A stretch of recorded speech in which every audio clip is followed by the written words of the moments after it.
یا رب از ما چه فناهاید اگر تو نپذیری،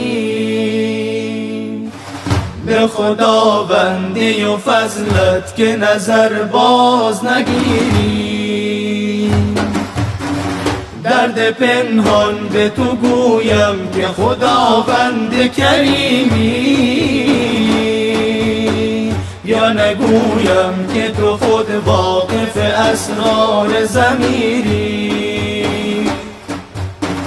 گر برانی به گناهان قبیح از هر خویشم،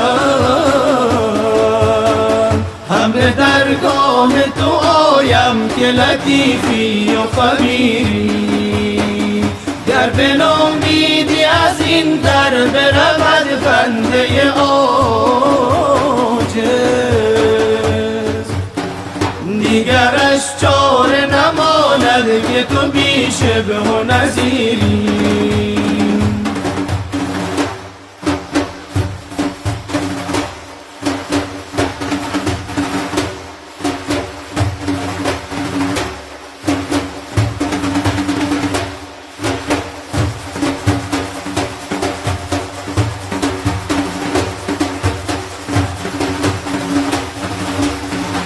دست در دامن عفوت زنم و باک ندارم،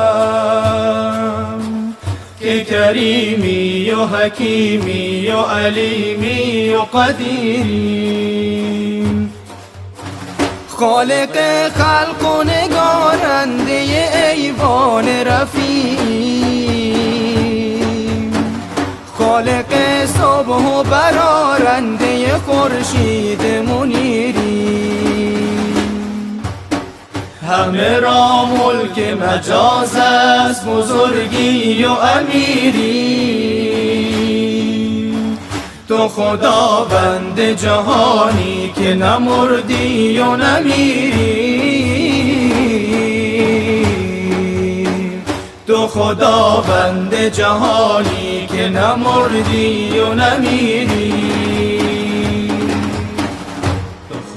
گر همه خلق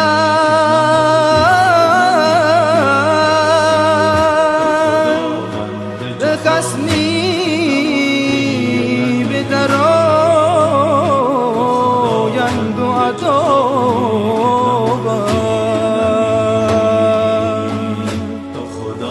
چه تفاوت کند آن را که تو مولا و نصیری. یا رب از ما چه فناهاید اگر تو نپذیری، به خداوندی و فضلت که نظر باز نگیری. درد پنهان به تو گویم که خداوند کریمی، یا نگویم که تو خود واقف اسرار ضمیری.